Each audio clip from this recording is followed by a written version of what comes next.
chances are you're not doing a lot at the moment, sitting watching me. Instead, you could be, I don't know, saving the life of someone you love. 1 in 3 smoke alarms doesn't have a working battery. So let's see. Who's going to be trapped in the house while it burns? Your brother? Your mother? You? Maybe you should test yours now. Go on. Pull your finger out.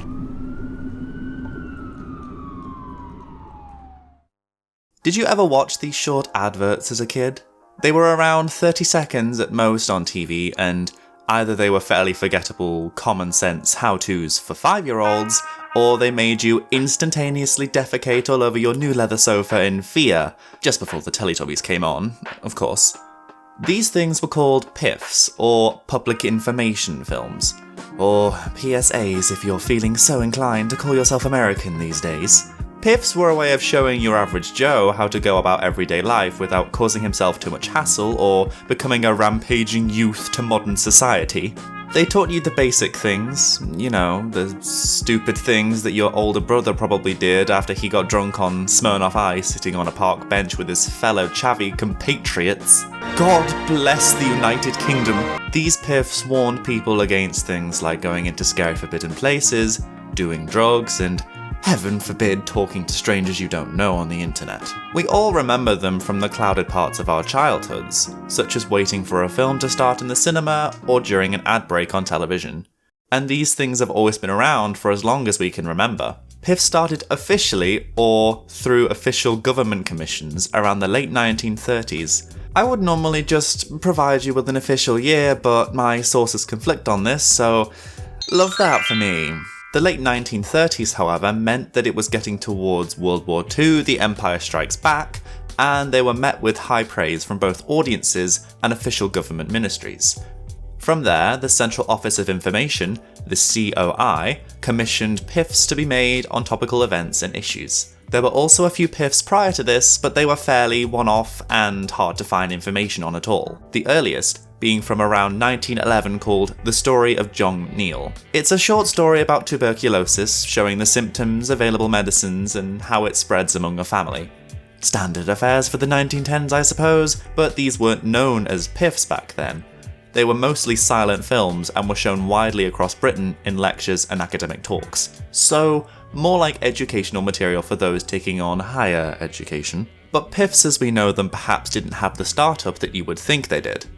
Today, we're going to take a trip all the way back to the 30s and trace right the way through to today, seeing how the societal and political troubles of the time affected which types of PIFs came out, and showing some of the PIFs I myself remember in the latter parts of the video. So with all that said, let's get right into it. Probably infected thousands of people already.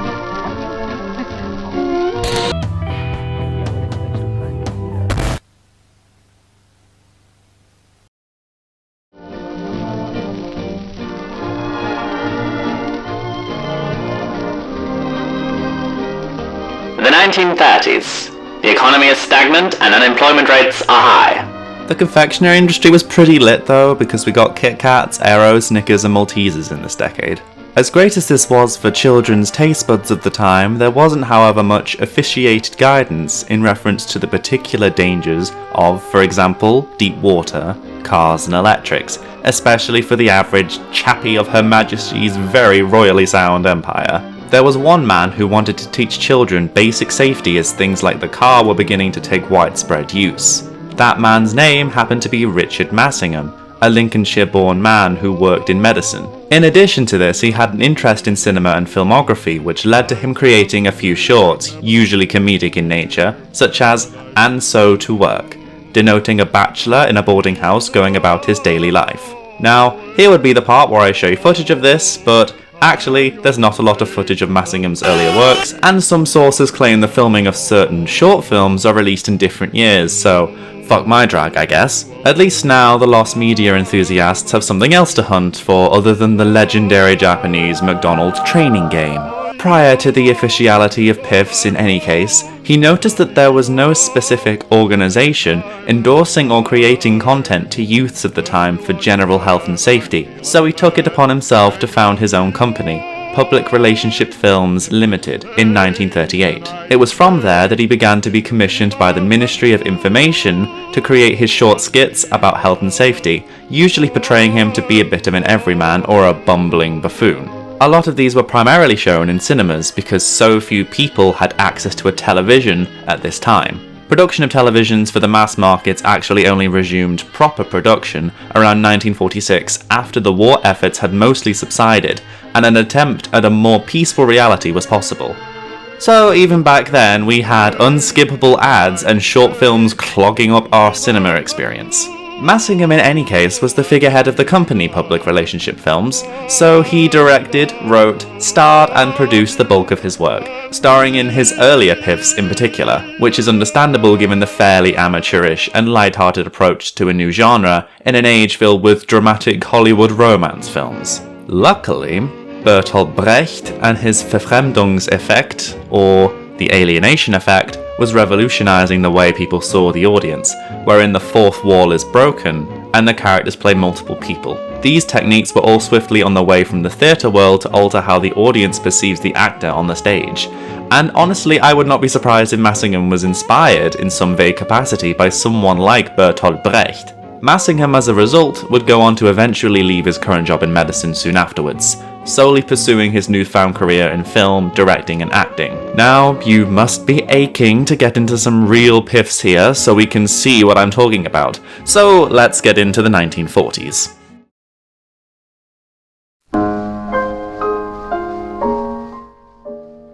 The 1940s saw the Second World War ravage the UK for the first half of the decade, and as Churchill remained in office for the majority of the time, the people were more or less focused on what they can do to be better use to everyone else in society. With uncertain times ahead, a feeling of unity was needed, and felt by the public in order to quell any doubts they might have been harbouring. Even after the Second World War ended, rationing and restrictions to certain materials were very much in place even into the 50s, so this is a time of frugality and camaraderie that your great Nan remembers a little too fondly for some reason. Richard Massingham was at this point showing his short films in the cinemas to warn about the dangers of various situations, as I mentioned earlier, but perhaps his most notable creation was Coughs and Sneezes, released in 1945. This piff details various nuisances of society, so apparently that includes attempted murder, but okay. It then shows Massingham himself sneezing with great vigour and gusto, like, this queen is really hamming it up here. He is handed a handkerchief and is scolded in the most 40s sounding way. Yeah, what do you think you're up to? You've probably infected thousands of people already. For sneezing all over people. Hi, stop it, you. And God, am I glad we can rely on the indefatigable British people during the times we live in, who use their platforms wisely to uplift and empower those in the most vulnerable conditions today. I will congratulate Massingham's ability to act, though. Look at him just visibly tearing up from the sneezing that he's doing, even if he does appear to be reduced to a broken, sneezy mess after all of this. Fine. Now you can carry on. We all still remember the catchphrase coughs and sneezes spread diseases, even if in this piff the phrase is never actually mentioned, because the phrase was actually coined during the time when the Spanish flu or the influenza outbreak was happening and the piff was named after the campaign was issued. I'm glad the tone is fairly comical, as the events of the time are rather contrasting to the ongoing war, even if the focus upon one's contribution to society back then was best understood through making a mockery of those who were detrimental to society. Heaven forsake you, sir, my snotty chap, my sniffy fellow, my sneezes are only to be contained within the finest silken cloths. Massingham also appears in another piff called 5-Inch Bather. That sounds weird, but which shows him bathing in the regulated amount of 5 inches of water in place during World War II, in order to preserve fuel supplies needed to heat up the water, which were already scarce enough because of the rationing policies enforced throughout the country. Apparently, even the elites and King George VI himself abided by these rules, because back then, we didn't have private islands to fly to in case we needed to ignore worldwide catastrophes. Here, the same fairly comical tone is kept throughout the video. Sure, an adult playing with a boat is fairly innocuous aside for today's abstract memery, but back then this was the most hilarious content ever released. I feel bad for mentioning this, but it is hard to imagine a world where the only way in which you had access to comedic content and media outside of the mainstream was through piffs like what Massingham created. For the majority of the 40s, however, Massingham was sort of a figurehead of the class stunts, as it were, showing him crossing the road stupidly, noting down his national insurance number when that was a thing that came out, struggling to count to 5 when you were only allowed to take £5 out of the country at once. Fun fact, by the way, £5 in 1940 was apparently worth around $5.5 grand today. So £5 is fairly decent to go on a holiday with, especially seeing as no one was exactly going around the world on cruise ships after the Second World War had finished for quite a while. Richard Massingham was the face of piffs for this entire decade, at least from what I was able to find, and undoubtedly the father of the piffs as we know them to be. But with the invention of the nuclear bomb and nuclear power beginning to pique interest, so did the interests of the UK, and how it would, from here, begin to indoctrinate citizens into a more patriotic approach.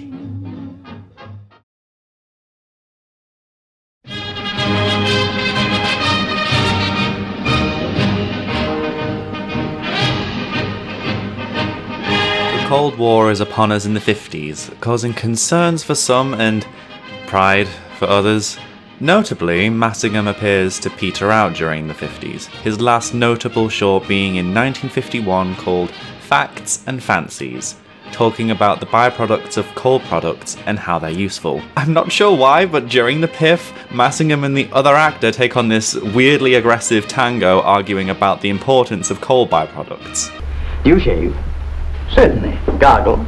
Sometimes. Wash? Look here, you needn't get offensive. Drink beer? Yes? Very well then, these are just a few of the very ordinary, everyday things you're going to find difficulty in doing if you're going without the byproducts of coal gas. Then showing how they would live without these products. Obviously they were rather excited by the idea of reversing footage, and for some reason they add a small scene of him sneezing for no reason at all. And by Massingham petering out, I mean that Richard Massingham actually had suddenly passed away in 1953 at the age of 55. The cause of death wasn't publicly known, at least from the research that I've done, but he did die in his own home in Kent, so I imagine it was due to underlying health problems he was likely struggling with.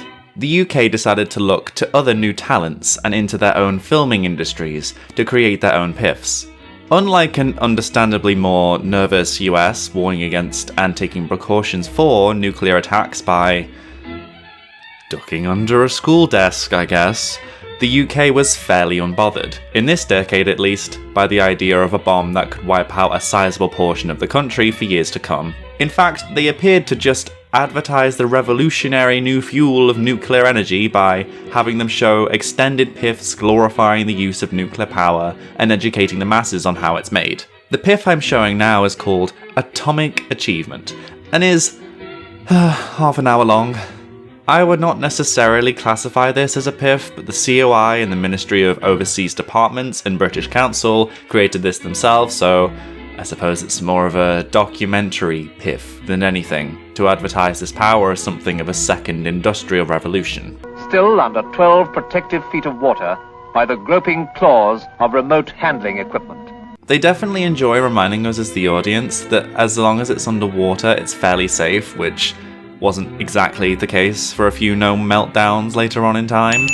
I can't help but notice whenever there's something exceedingly dangerous going on in these older piffs, there is a weird amount of, "This thing is safe, do not worry, it is safe, and will not hurt you," even though there are other piffs from the same time to point out the dangers of the very same things. Peak stiff upper lip Britishness at its finest here. Atomic Achievement, however, is fairly dull, as most of this piff feels like a lecture about science if it was led by a massive Tory, and apparently this trend of national patriotism only appears to permeate most of the other piffs from this decade. From what else I could find, however, there is this one about crossing the road called Safe or Sorry, that had the merry musings of Safety Sam, who is dressed in the most ridiculous superhero costume, teaching policemen out of uniform to cross the road. Some of the antics in this are unintentionally funny. Like, some of them are going well out of their way to disrupt the vehicle, as if every child playing in the street has the urge to fuse themselves with the tire of a car. For some reason, they had a crowd of children reacting to them. Fine, bros, eat your heart out, I guess. Wow, that was so powerful. But I imagine this was filmed in a school where it was then broadcast to those lucky enough to have a television afterwards to see this cinematic masterpiece. This was perhaps one of the more exciting shorts of the time, believe it or not, which really provides a disheartening representation of the utter banality of the period. Piffs in the 50s, unfortunately, were a fairly low point in the lifespan of the COI, in part due to Massingham's untimely death. In fact, most of them were mundane and obnoxiously patriotic, in a time where societal conventions were fairly as rigid as they'd ever been. Grumblings of a cultural explosion, however, especially with the likes of Elvis Presley and the Beatles now taking the world by storm as the 50s began to find their close. Artists like these and new pop cultural figures began to provide glimpses into modern culture as we know it today, or to others, the degenerate, uncool progressive era where women were unfortunately allowed to have independent thoughts outside of their husband, and this unfathomable idea began to take off in the 60s.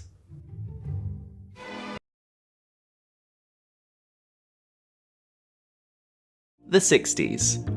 Pop culture has exploded, and the lesser of the problematic British invasions has arrived with bands like the Rolling Stones, The Who, The Kinks, and obviously the Beatles taking the world by storm. Music and fashion gave rise in particular to different cultural groups, countercultures, and movements, most notably the Mods and the Rockers, with the famous Mods and Rockers clashing in Brighton in 1964. This is a time where teenagers were no longer forcibly conscripted to the army, the last conscripts finishing their service in 1963, so there was a sense of personal freedom given to a country that was long ravaged by the lingering haunt of World War II. Second wave feminism also made its way into the public eye, where women were beginning to enter the workforce in a more serious capacity, and London appeared to be undergoing a transformation from a conservative and bleak capital to a vibrant technicolor metropolis. It is only natural, therefore, to have Piffs explaining to those who likely served during the war what this new decade means for their daughters in particular. Jobs for Young Girls was released in 1969, promoting to parents in particular the importance of having their daughters talk to careers advisors and perhaps going into further education, even with the somewhat questionable imagery that happens when the woman is surrounded by suited men, which provides an interesting insight into what society in the 1960s expects women to be doing with themselves. This would then go on to foster a female-dominated further education statistic, showing a clear drive for women wanting to be more than just whatever men wanted them to be. Among other social and political liberations were countries who gained independence from British rule, such as Nigeria, Ghana, and most notably India. India's independence provided the initial stimulus to a speedier path to independence in other countries, which led to a hastier withdrawal from the empire. The Making of a Nation, released in 1960 at 15 minutes long, documented this and informed viewers of the Commonwealth, protectorates, and what these independences mean for the countries that have been freed from direct rule of the empire, even if the way the film is told is somewhat lacking in sincerity to what actually happened during these times. Nigeria was now ready to stand with the other Commonwealth countries and determined to play her full part as a member nation. Very 1950s, very cancelled. The Making of a Nation was specifically about Nigeria and how excellently the British Empire have bestowed extraordinary kindnesses to the country of Nigeria and bids it ta-ta with a handkerchief watching its child grow old enough to barely afford rent. Seriously, I cannot get over how egotistical and haughty this Piff is. You can tell it was made in the turn of the decade with how different the other Piffs are in contrast to this as the decade nears its end. In addition to this, we also receive some of the more iconic Piffs released, with it becoming slowly more accessible, with BBC Two beginning to air in this decade and ITV becoming steadily more popular. Here we have the lovable Yorkshire couple Joe and Petunia in Coast Guard, released in 1968, and it made its debut with the famed duo watching over a man struggling a sea with a sort of darkly comedic tone. Now he's waving to us. Go it!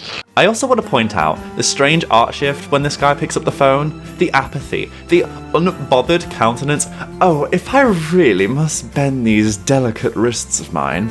But anyway, this piff gives the viewer the UK's emergency line of 999, which evidently had enough people struggling at sea to call out for the Coast Guard should you need it. Abroad holidays were still fairly uncommon for working class people to have then, so holidays to the seaside were the norm, with places like Blackpool, yes, that Blackpool, being one of the hubs of tourism during this time. Joe and Petunia offered that charm that Massingham had in his piffs all those years ago, which is likely why it was so popular with people. The humour is a somewhat welcome change to the drudgery of 1950s piffs as well. I'm not entirely sure what exactly caused this shift between grossly self-important patriotism to the content of the later 1960s, but this decade was clearly a very important decade for the UK in terms of social and political changes.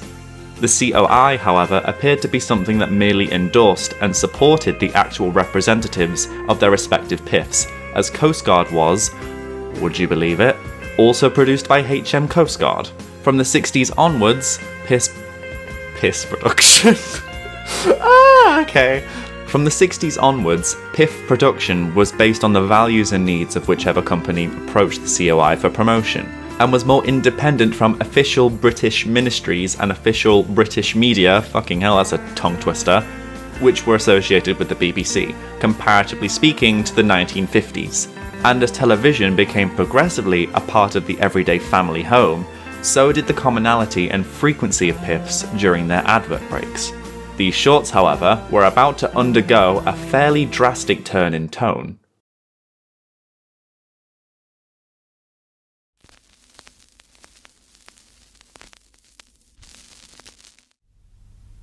I am the spirit of dark and lonely water, ready to trap the unwary, the show-off, the fool. And this is the kind of place you'd expect to find me. Lonely Water is a 1973 short that follows a Grim Reaper-esque figure following children around deep waters. His power is strongest supposedly with children who act, well, stupidly. The piff shows various children falling into deep water and are implied to have drowned. Starting this decade rather strong, finally, child murder, I guess. But children were definitely the target audience in this decade. The piff was narrated by Donald Pleasance, who appeared in quite a few horror films, most notably the Halloween series, which I'm fairly sure it's because of how his doom-laden voice inspired a sense of dread within the listeners, so naturally, he fit the part of this shrouded figure rather well. The piff is remembered primarily for its scare value, as it was one of the first of its kind to be released, with some viewers calling the piff irresponsible and inappropriate for children to watch, according to some viewers' complaints. Despite that, however, it has conversely been remembered as one of the most popular piffs to date, coming in 4th place in a magazine contest in 2006, with around 25,000 votes casted for their favourite piff. During this time, child-friendly piffs were the most common-sense way people knew how to communicate their message clearly to children. But in this particular occasion, they resorted to scaring children into following the rules rather than laughing at those who don't. Lonely Water was fairly tame, however, as another piff was made in 1977 that was similar to this in tone, albeit with much more gruesome results. This piff was entitled Apaches. Yes, where in the 1970s, sadly, cultural appropriation was literally never questioned. In essence, 6 children are brutally maimed by farming equipment because they ignore the dangers of playing around in dangerous areas. Such deaths include blunt force trauma, drowning in literal shit, consuming weed killer which burns a girl from the inside out, and of course, yes, you get to hear her scream, as well as being crushed by tractor tires and thrown off a cliff. But in case that didn't settle the point enough, let's also just show a list of children who actually died from farm-related accidents into the credits as well, just to hammer in the point a bit more. This wasn't the only, for the time, terrifying piff of that year, as The Finishing Line was also released that same year. It's pretty much the same story in essence of showing what happens when children play on train tracks by showing us the ketchup-smeared corpses of children hit by the train. I never quite understood the actual story they were trying to tell, but the imagery enough was sufficient for children to maybe start following the rules. The finishing line was censored for its official release and broadcasting, however, omitting the bloodshed as it makes its point without needing to resort to blood and on-screen death. The 70s were a time of social change in attitudes, or rather, protests and strikes against the current values many British citizens held at the time against women, black and POC people, and the LGBTQ community, with the first gay march in 1970 and the first gay pride march happening in 1972. Which only had around 2,000 participants, so many reformative bills were passed in regards to equal pay and gender discrimination, but would not actually reap some of the benefits of this until much, much later. I imagine this is why so many of the PIFs in this particular decade are somewhat subversive in their method of educating and informing their audience. This feeling of general dissatisfaction among the general public must have been so widely felt that it began to seep into the media they consumed. The decade also saw the end of the old currency system the UK had and replaced it with the decimalised system we have now. I don't think people realise how big a change the decimal system was, because this thing goes all the way back to like 1066 when the Normans were around. Decimal currency, the system, educated viewers on each new coin's value and the comparative rates of the old shillings and pence to just the normal 100 pennies to the pound. This is the system the country uses today, so you will never find a usable coin in the UK older than 1971. Broken glass, fire safety and electrocution PIFs were also divvied out to the majority of children in this time too. Broken glass shows this bit with the most cringe-inducing end image to end on. Mary decides to just be like, "Don't be like Mary," while having her picture just melt in flames, and Frisbee shows this malicious little bitch convincing Jimmy to grab a Frisbee off of a live pylon. Early 70s kids really had it rough with the amount of things that were suddenly deadly to them. Another famous PIF series was released during this decade alongside additional shorts from Joe and Petunia, this being Charlie the Cat, the first being Falling in the Water. There were in total 6 films released, and they were commonly broadcasted throughout most of the 70s and 80s, and is in that same poll I mentioned earlier, the most popular of the PIFs that the UK has released, perhaps in response to the rate of deaths in children for the period, even if it was only 3.5 out of 100,000 deaths, that the awareness campaign did lessen these deaths by a third, so the purpose was still fulfilled. Something to note here in the short, however, is the uncanny way in which the animation is done, with jagged head tilts and erratic movements that make me feel slightly uncomfortable to watch. The colour palette is also washed out as hell too, with only the oranges and yellows really standing out here. The piece did have its moments, but the cat making the ha-ha funny meow sounds kept it fairly light-hearted for the children. There was always an ominous feeling watching these. They remind me of that dread that comes with things like salad fingers, but no dangers actually come to light, thankfully, unlike the Battle Royale Bloodfest of 1977. Perhaps the clumsy beginnings of animation style similar to this gives this uncanny valley effect, where it's almost like a cartoon we're used to, but the motions are so jagged and the colours are so decayed that it feels like for me I'm watching this in a totally different time.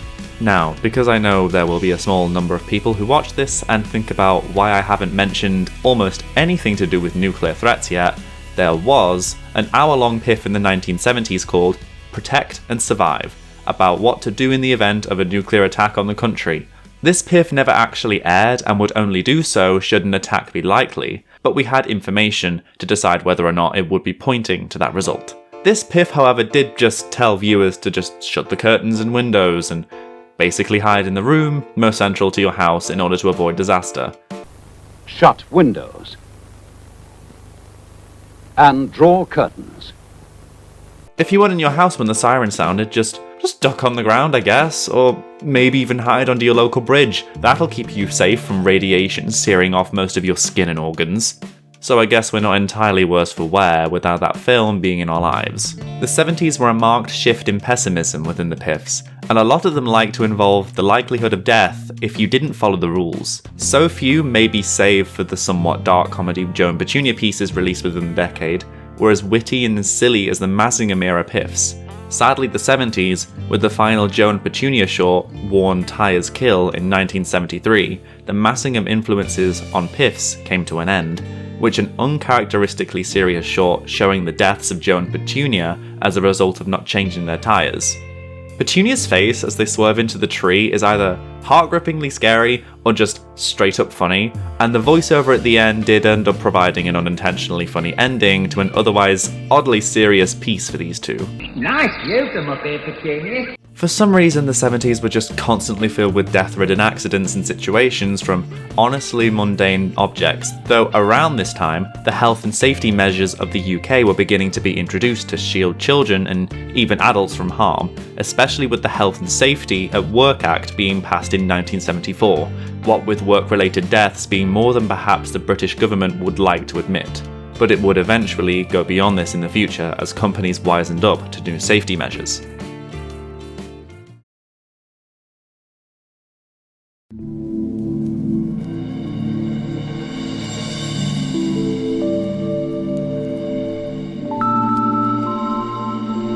If the prevailing theme of the 70s was racial, social, and political discontent, then the 80s only served to push that into the forefront of British society.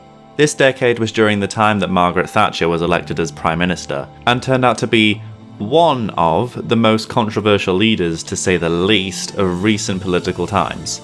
PIVs appear to in this decade be something of an indirect response to her policies and ideals, and as the 80s saw televisions raise not only their usage per household, but also the number of channels, with Channel 4 beginning to air in 1982 alongside a few others. Thatcher's approach to implementing policies gave her the title of the Iron Lady, that being one of stubborn and uncompromising tactics when it came to addressing public concerns. So much so that The Wicked Witch is Dead from The Wizard of Oz was on the charts on the day of Thatcher's death. There were two policies in which her government introduced. One was the Right to Buy scheme. A PIF released in 1984 appeared to promote the idea of renters buying the flats once they have reached 2 years living in that occupancy. The idea, in theory, was good, as it was supposed to make flats and council houses for working class people be able to afford their own property when previously they were unable to buy them. Until landlords and councils saw this, and therefore raised house prices to a ridiculous level, thus causing anyone with the average wage to be permanently stuck in rent unless they had some extraordinary luck. Naturally, the Iron Lady replied in kind with something to the effect of, "Deal with it," and the working class suffered further as a result, insofar as the miners' strike of the mid-80s happening, and prime ministers did what they do best by murdering 6 miners during scuffles and fights. This policy alone was one of the biggest reasons why the housing market in the UK is so extortionate, especially in London, where for a basic studio flat that might have a toilet that flushes, you'll end up paying over £1,000 in rent a month, and that's without bills. This decade also saw the rise of the AIDS epidemic, which caused the deaths of many gay and bisexual men in particular. In 1987, leaflets were given to every household in the United Kingdom warning against the dangers of AIDS and how to avoid it. Because of the association with AIDS and gay or bisexual men, there became a pretty substantial stigma against the LGBTQ community because of the paranoia caused by this epidemic. And it doesn't exactly help when Section 28 was passed in 1988, forbidding the education about homosexuality, or in their words, the promotion of homosexuality. As if being gay is a wonderful product with no emotional or social baggage at all. The PIF Monolith and its sister PIF Iceberg were released in 1987, which both feel sort of similar to the Lonely Water PIF in its tone and ominous atmosphere. There is now a danger that has become a threat to us all. It is a deadly disease and there is no known cure. The virus can be passed during sexual intercourse with an infected person. Anyone can get it, man or woman. So far, it's been confined to small groups, but it's spreading. So protect yourself. And read this leaflet when it arrives. If you ignore AIDS, it could be the death of you. So don't die of ignorance. It notably mentions that anyone can get it, yet omits the specific groups that it was generally found to be in. Like Lonely Water, this PIF received the same feedback from audiences for its eerie voiceover, alongside the church bell ringing as the monolith hits the ground, this time voiced by John Hurt, who appeared most notably, to me anyway, in Hellboy as Professor Trevor, but he has many other credits to his name, and his name is most likely familiar to film buffs that enjoy British cinema. I'm super fucking sorry, I don't know him that well. The political slants to PIFs did, however, take to more independent charities and companies advertising against certain ethical issues, such as animal cruelty. How Much Is That Doggy, from 1987, is a particularly notorious one from the RSPCA.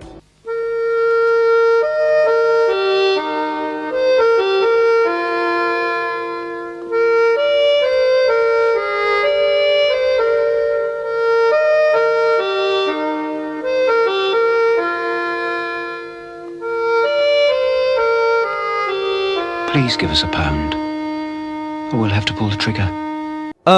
Sure.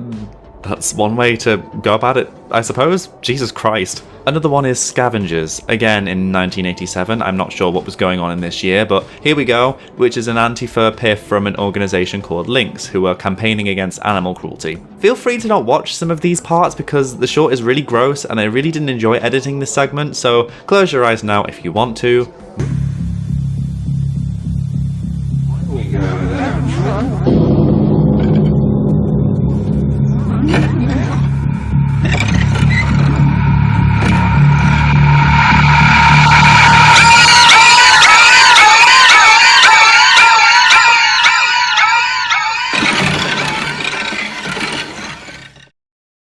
Moving on. Scream is another, released in 1989 by the Samaritans charity, a suicide hotline, which was a fairly taboo subject at the time, and its abstract portrayal is fairly upsetting to watch.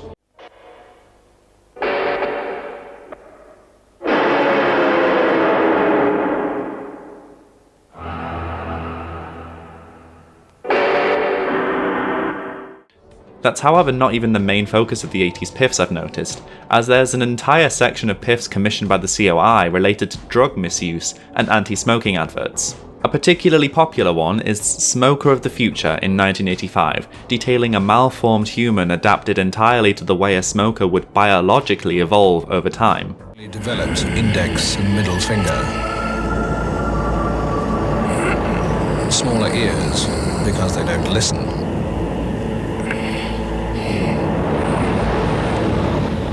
Extra eyelids to protect the eye from irritating smoke. Why Me, more commonly known as Don't Inject AIDS, is a fairly self-explanatory one, hearkening to what I mentioned earlier, discouraging people who use drugs to not, at the very least, share dirty needles. A couple notable ones outside of this were Heroin Screws You Up in 1985, Addict in 1986, and Dummy in 1985, all focusing on drug misuse, particularly with heroin in response to the crackdown against drug use during this time, where there was such a risk from getting diseases and other infections from how prevalent drug use was among young adults during this time in the UK. Okay, so with that is the majority of the topics covered in the 80s, as this was pretty much the prime of the PIFs back in the day, and I haven't even touched things to do with fireworks, house fires, matches, and the gratuitous use of star power to promote things like the Green Cross Code. Imagine these PIFs, but with like Beyonce or Ariana Grande or hell like Gemma Collins or something. I as a gay think that is some of the most based meme content. Hopefully someone pays them enough to do something someday.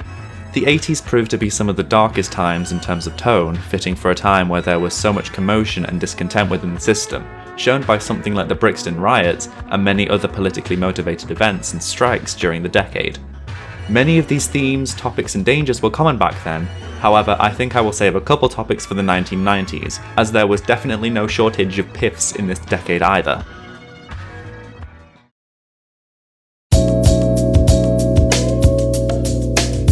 The 90s. Finally, one of the most rose-coloured decades I think I've ever seen. Only 90s kids remember the apparent cynicism of the 80s has somewhat subsided for now. This is a pattern which is normal, seemingly for the modern age, every 30 years or so from what I've seen. This appears to have been brought on in small part from the resignation of Thatcher, finally coming to an end in 1990. Pop stars also had more of a focus on their looks than ever before, with MTV releasing in this decade. This is also the decade I was born in, so we're getting close to some of the content I can actually remember myself. If we are to get right into things though, the decade was a time of consumerism and a sense of capitalist conquest, with the USSR collapsing in 1991. One of the key inventions that was beginning to become more widespread were the mobile phone and the internet, albeit belonging to only those who had the money to spare it, of course. We even got this culturally iconic video out of it too. On your mark, get set. We're riding on the internet. Even with this focus on cool rad Bart Simpsonism within the youths of this decade, the tone remained pretty grim, honestly, for the majority of the UK PIFs. The focus seemed to have a bit of a pivot towards drink driving. These PIFs evidently were successful, however, as drink driving accidents and fatalities did fall rather dramatically through the 80s and 90s. There were, of course, similar ones released prior, but many of the more infamous ones appeared in the 90s, perhaps the worst being Summertime, from the Drink and Driving Wrecks Lives campaign. The 1992 PIF uses the song to offer a lovely little misdirection for the audience, providing a wonderful shot of a car full of dead bodies after the music fades out. Only 90s kids remember! It does feel strange to think that there was a time where drink driving was illegal, but wasn't really taken that seriously until, honestly, these PIFs were released, and the designated driver concept on top of that does feel like a fairly recent thing from what I've seen anyway. Nowadays, drink driving feels somewhat taboo, my generation's somewhat more cautious and in some ways more sensible than our elders before us, especially as attitudes began to change around this time towards drugs, alcohol and dangerous activities. Among these drink driving shorts were Eyes in 1992 and Dave in 1995. No, not the channel, though it was airing in the late 1990s, but under the name of UK Gold Classics, until it was changed to the comedy channel it's known as now in 2007. Dave! The PIF, however, shows for today's standards kind of ableist rhetoric with the content of the PIF. That being someone ending up in a wheelchair, unable to walk, or mentally function as well as they could prior to the accident. Just a side note that you shouldn't threaten someone with a disability as the worst possible outcome, just telling them not to be stupid is fine as well. We get another smattering of, do this and you'll become ugly and disabled, from Victim in 1999 from Fire Kills. So this isn't just a one-off thing. Using disability as a consequence of poor choice is a common scare tactic used in these times to ward viewers from leaving things to chance. Regardless, in Dave's mother feeds him a spoonful of mashed up food, showing a scar where a hole in his throat would have been for feeding is also seen here as well. I feel fairly strongly about this one and shorts like it, as this happened to someone close to me for similar reasons, albeit not being the driver, so please allow me the benefit of the doubt for how I somewhat disapprove of the framing of these particular PIFs. Moving on to a different subject, however, let's talk about some of the NSPCC adverts, which anyone growing up in the 90s to the early noughties will likely remember. Only 90s kids remember child neglect. Can't Look is a popular one from 1999, dealing with the idea of child abuse and sexual abuse, which seemingly is something of a first for these PIFs to talk about. In these PIFs from the NSPCC, the father is usually framed as the abuser, and that is the same in Can't Look, where the unsettling content is self-aware of what it's showing to the audience.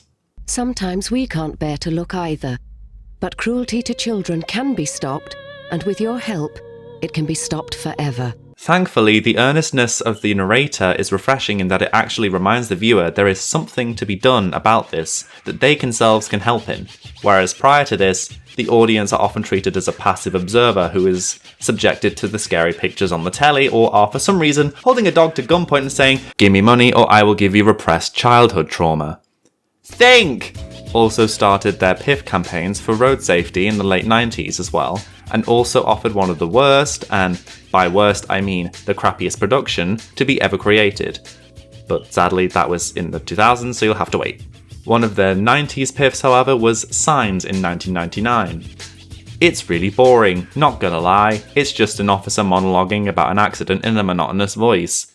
Yeah, Think definitely had some hits and misses during their campaign, but Think, alongside NSPCC and Fire Kills, were some of the most consistently nightmarish shorts as the new millennium arrived.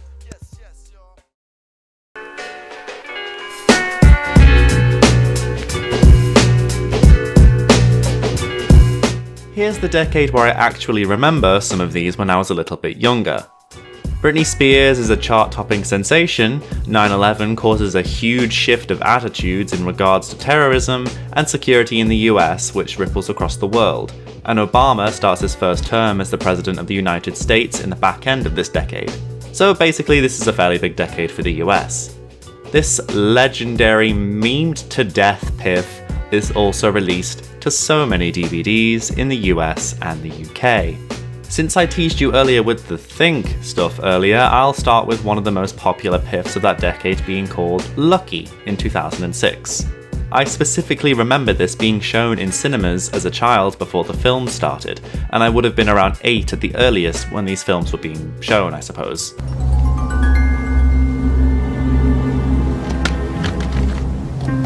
Yeah, the bone crunching wasn't my favourite thing either, but it definitely remained firmly entrenched within my head. In fact, this Piff was so incredibly well known that Russell Howard, a popular British comedian, made a short skit about it in his show. If you hit me at 40 miles an hour, there's around an 80% chance I'll die. If you hit me at 40 miles an hour, there's an 80% chance I'll die. If you hit me at 30 miles an hour, there's an 80% chance I'll live. Stop trying to hit me. So, Think had an incredibly well-received short, but what about the worst one I mentioned earlier? The following year, they released Moment of Doubt. I'll play a bit of it for you, it's only around half a minute long. So, would you mind stepping out of the car and doing a breath test? Look, you had 2 pints, you're over the limit. That's a 12-month ban and a criminal record. Hey, it's company policy, I've got to let you go. I know it's only got 20,000 on the clock, but that's my final offer. Oh, I'm sorry, son. I'd like to help, but don't think we can afford to. You'll have to ask your mother. Don't mum me. How could you be so stupid? That's just great, Matt. No licence, no job. Now what? So, what's it gonna be? The really gruff "so what's it gonna be" right at the end of this is so bad, and the actor just looks like he's showing off how many accents he can do to impress his customer because he failed to follow his calling as an improv actor.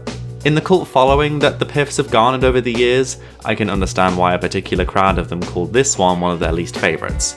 It fails at what it's supposed to promote, as well as not even being that funny in the sort of unintentional or ironic way. And after a third decade in a row of these dark, grim shorts, they, as we saw with Russell Howard, began to gain a sort of reputation and had people making mock-ups of it. As you may have noticed, however, at this point, if you've watched all the way through, the titles of the segments refer to the name of a Piff. And if you're familiar with the names, then you'll know what the next Piff will be, and yes, it's absolutely horrible. If you want a bit of a content warning, this one is actually fairly upsetting, even now, especially on first watch. Okay. You're right, Mum. Hi, you alright? Mario. What's up? Hello. Hi. Come on, man, where's my fish fingers? Do you want some? No. Coming to pick up the kids from school tomorrow. Yeah, if you don't mind. Yo, blood, that Ray Vest was big, I like. Hey, no, it was serious. Big one. I bet you any money, Anton flopped the show. Hey, man, always flops, man. He always does the Doesn't matter what the occasion, birthday, christenings, my man always finds a way I'll to tell you flop the something show. though, it was a good thing you man never come because there was a big hype thing going about last night. See, that's why I like having younger brothers and sisters. I stay indoors while the beef stays outside.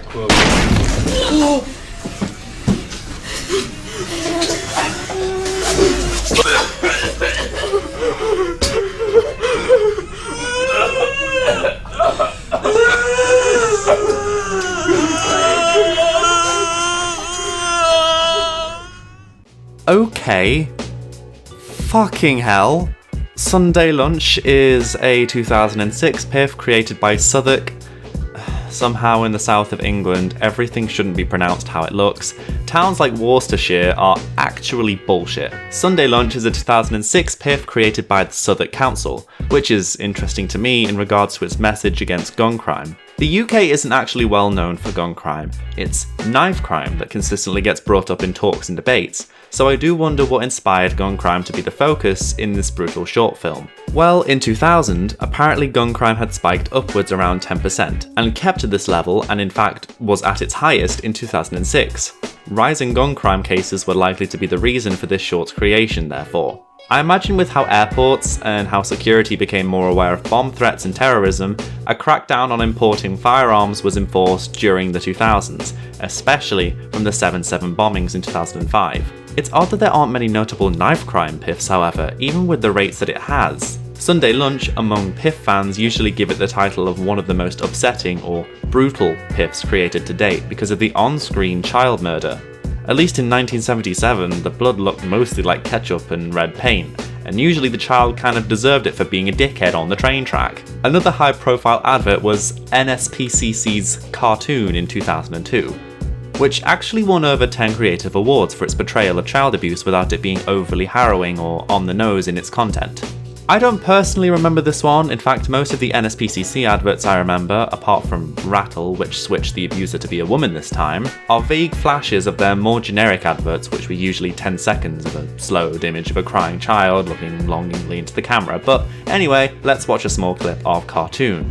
Where are you?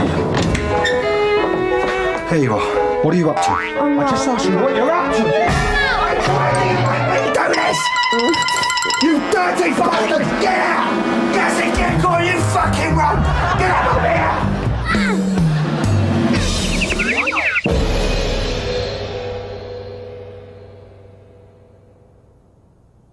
The swearing in this, alongside him burning the cigarette on the child, were particular highlights in this short, and to see the body of the child at the end provides the perfect punchline in the more depressive sort of sense for the audience to think about. Child neglect was primarily brought to light by the NSPCC, claiming that 1 in 5 children were experiencing severe maltreatment in the year 2009. Consequently, I imagine this is how services such as Childline were reluctantly brought to the public eye for the children that needed emergency assistance of some kind, and to provide a voice for those who are actively being targeted. Even if Childline were long established prior to the campaigns of the NSPCC, as thankfully, telephone services were becoming extremely commonplace in family homes. Some other piffs I can remember myself off the top of my head were Cow in 2009 by Think Again, which was shown to me in high school, and it contained some of the most grossly Welsh accents I think I've ever heard, as well as the most iconic cringy 2000s text talk, and oh my god, it's like an hour long, what the fuck. Oh, good, so come here. He is stunning. Oh, yeah. Let me up now. If I'm not back within 6 weeks, I'd send up the search party. He is stunning. Fucking stan this woman. Where is she now? Give me her autograph and let her step on my face. Fucking legend.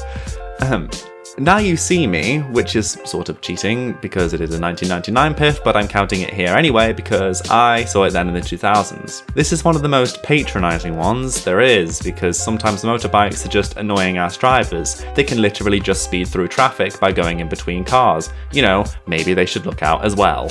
I also vaguely remember the hedgehogs that crossed the road safely. Apparently a lot of my childhood consisted of piffs relating to crossing the road or road safety. If you've noticed by now, there's been a lack of COI presence in these piffs, and as we head into the 2010s, in a moment, I will tell you why. One of the most important events relating to public information films directly is the obsolescence of the COI. The internet and platforms such as YouTube or social media revolutionized the way the majority of countries communicate with one another, truly taking its rise in the later end of the 2000s and early 2010s. With fewer and fewer children actually even being interested in television, the COI made the decision to shut down in December of 2011, which was unfortunately one of the last surviving remnants of what Massingham started all those years ago. What this means is that officiated piffs were no longer going to be commissioned by the government to be broadcasted, but there were a few select independent companies and organisations keeping the shorts coming. In general, there were a lot less of these adverts around almost immediately as the COI was closed down. The earlier part of the 2010s I recall to be filled with sex advice, anti-drugs posters and bullying awareness, but these seemed to fade out as I went further into secondary education, perhaps through how the internet was being used as an alternative to share the same promotions, even if algorithmic systems saw viewers disinterested in this sort of content. Finally, however, we saw some fairly well-researched shorts in relation to internet usage and children being safe on what they share with each other online, through a 2015 piff named I Saw Your Willy. Love doing a serious voiceover with that title in mind. At long last, the tone shifted back to something a bit more informative this time. The edgier tones were still there, but they weren't mowing down children with high-speed trains to exercise the point. So the short is from the NSPCC and follows a cartoon child taking a revealing picture before it got spread around by people who took advantage of him. Screenshotted pictures are rarely afforded the luxury of knowing who has taken your picture, except with apps like Snapchat. In Snapchat, it does inform the user that their photo has been screenshotted so they at least know what has happened, but it doesn't stop them actually keeping the photo from getting out to other people, and here it is implied that that was the case. From what I remember in the earlier parts of the 2010s when I was in high school, the majority of the PIFs where phones were being used were more about cyberbullying and peer pressure, as opposed to keeping our images safely within our own phones. Hence, I'm glad that the NSPCC did eventually take measures to warn against sharing explicit photos, seeming as it was such a new issue for the majority of people that were only just getting used to the idea of social media. Another way social media was used to promote these shorts was clickbait culture in the earlier half of the decade, with provocative titles misleading the viewer to be tricked into watching something else in order to get more views despite a horrific like to dislike ratio. Save the Children, a British charity, used this technique wherein a second-a-day style video, a very popular genre of video at the time, was used to promote awareness of terrorism outside of our own country, in the 2014 short, Most Shocking Second a Day.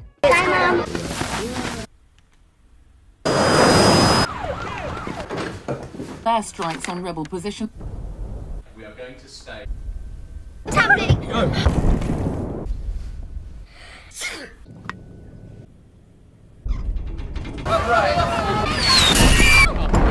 Heavy fighting in Richmond. Where are we? Rebel forces advance. I specifically remember this being shared all over Facebook when it came out because this PIF was hugely popular in the UK, and I'd wager it's one of the most popular modern PIFs available in general, with over 76 million views at time of writing. For those unaware though, we're positioned with a girl and her family, seeing a second of her day at a time as a war threatens to ravage the UK. From there it only gets worse, with bombings, parental separation, and violence towards children. Shorts like this were highly praised because of the common self-interested views and xenophobic attitudes towards refugees entering the country from many British citizens. Most Shocking Second a Day cleverly reverses the viewpoint somewhere closer to home for fairly ignorant people to actually pay attention to what happens, rather than blaming it on religion or just living there, I guess. There was actually a sequel in 2016 where the story continued, alluding to the refugees trying to cross the British Channel, and if 2020 is anything to learn, it's something from this PIF in regards to the perception of refugees. This time the short wasn't as successful, but I do remember being shown both of these, once in a whole school assembly for the first one, and another in sixth form for the second short. I found that this is the time where shorts and other informative videos began to study and manipulate the formula of making a popular video in order to receive the most traffic, and I suppose Save the Children managed to crack the code once here. It's a shame that despite this, the British view of this issue is still fairly regressive, even with fairly poignant memories of watching PSAs regarding the treatment of gay people, and as a closeted gay at the time, I would watch these non-stop hoping that people around the world weren't going to mistreat me like that, especially with gay marriage only being legalized in 2013, and that being something of a hot debate among the mainstream news outlets. I still can't believe gay marriage was only legal 7 years ago. Other independent companies continued their shorts, such as Think and the aforementioned NSPCC. And with the rise of third-wave feminism, domestic abuse victims were offered hotlines where 160,000 children, that's the name of the PIF, promoted this for Women's Aid. You come back here! Open the door, you... If you don't let me in right now, It's a fairly standard short for the subject, and it finally offers help for those suffering domestic abuse other than just for the child. But other than this, the future of these shorts remains to be somewhat uncertain, especially as the primary source for these films were regarded as obsolete. Unless the internet was used in the same way as Most Shocking Second a Day was, I do think that these short films will follow in the same footsteps as the COI before it. They may be 40 seconds of your life, but they are ultimately reflections of British culture and society, and if anything, it can give you an insight into what the country was struggling with within its working class in a truly palpable way. So what about right now?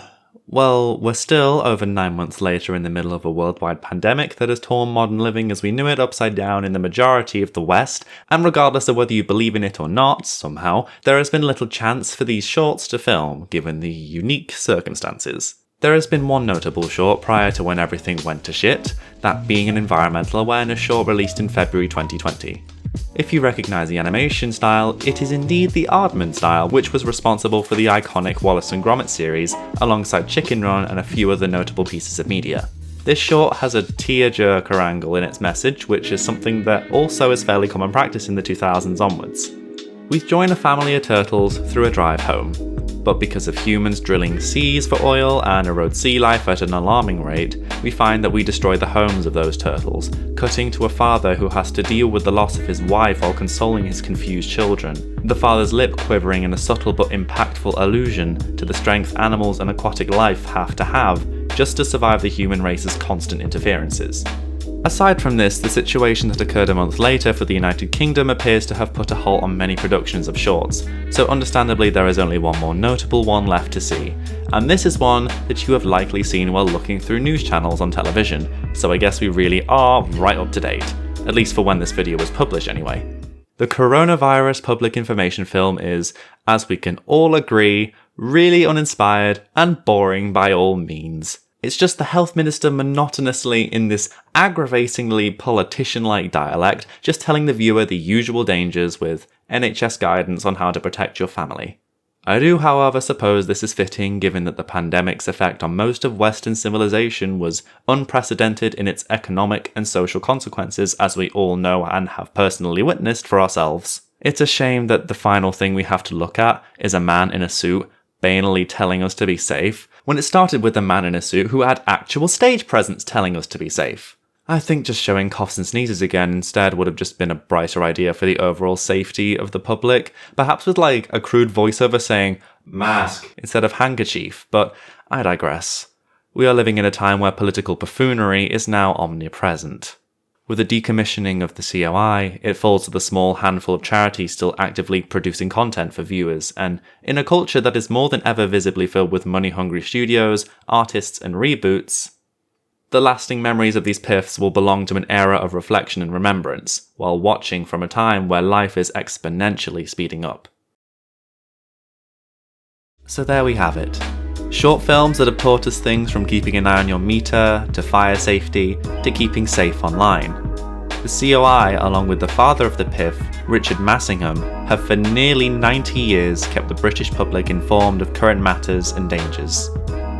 Life may have been different then, but in an age where we can access so much information for free without having to leave the room, I do think I will be grateful that I live during a time where, even when I have to be home, I don't necessarily have to be entirely alone.